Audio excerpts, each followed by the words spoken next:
नमस्कार दोस्तों, मैं राजकुमार मौर्य प्रखर इंडिया यूट्यूब मंच पे आपका स्वागत है। बड़ी खबर आ चुकी है उत्तर प्रदेश से। उत्तर प्रदेश की 10 विधानसभा सीटों पर उपचुनाव होना है। 10 में से 9 विधायक सांसद बन गए, उनकी सीट खाली हो गई। 4 नवंबर को 6 महीना पूरा हो जाएगा, तो 6 महीने के अंदर चुनाव कराना जरूरी होता है। वहीं पर कानपुर की एक सीट है सीसामऊ। समाजवादी पार्टी के विधायक को जेल हो गई है।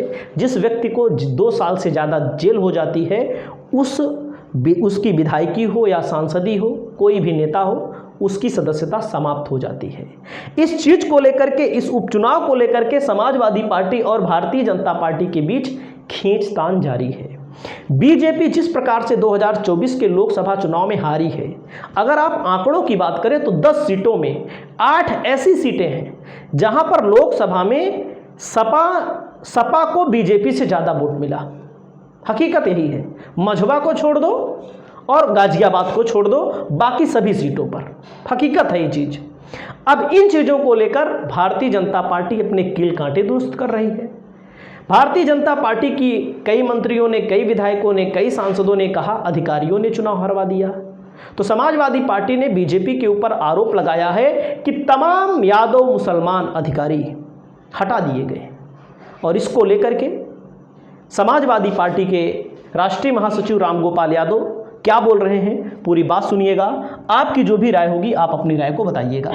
10 एमपी हो गए, उनकी जगह उनकी सीटें खाली हो गई और वहाँ उपचुनाव होने लगा, जब भी इलेक्शन कमीशन डिक्लेयर करे। लेकिन उत्तर प्रदेश की सरकार ने इन क्षेत्रों में और संबंधित जिलों में बड़े पैमाने पर धांधली करने की नीयत से जितने भी यहाँ पुलिस से लेके सिविल एडमिनिस्ट्रेशन के 2 कम्युनिटीज को, जो ये माना जाता है कि बीजेपी समाजवादी पार्टी समर्थक हैं, यादव और मुस्लिम, इनके सारे अधिकारियों को लगभग हटा दिया है। और बड़े अधिकारियों को की तो बात छोड़िए, जो बीएलओज हैं, जो वोट बनाते हैं, जो चेक करते हैं कि कौन बढ़ना चाहिए, कौन आ गया, किस रेंज में आ गया है, उनकी सूची में से पूरी तरह से इन 2 कम्युनिटीज के लोगों को निकाल दिया गया है। हमने सूची दी है और खासतौर से पुनर्की की हर जगह यही है पूरी। लोकसभा के चुनाव में कौन बीएलओज थे, और विधानसभा के चुनाव में कौन बीएलओज थे। विधानसभा के चुनाव के बाद अभी तैयारी की गई कि तब जो लिस्ट बनाई गई, ड्राफ्ट बनाई गई थी लिस्ट बीएलओज की, वो क्या थी और फाइनल लिस्ट क्या है। तो एक मतलब गलती से पुनर्की विधानसभा में जो बीएलओज हैं, उनमें एक नाम मुस्लिम का गलती से जान नहीं पाए, उस साजिद से शुरू होता था।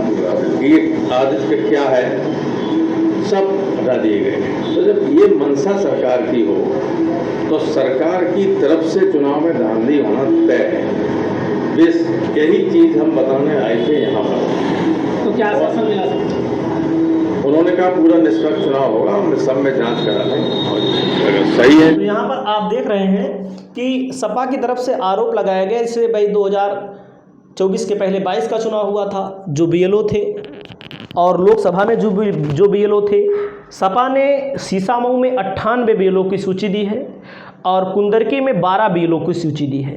12 बीएलओ जो वोट को घटाते हैं, बढ़ाते हैं। घटाने बढ़ाने का मतलब होता है, जो जैसे मान लीजिए कोई मर गया है, उसका काटना पड़ता है, कोई नया वोटर है उसको जोड़ना पड़ता है, वो सब बीएलओ के हाथ में तो होता ही है।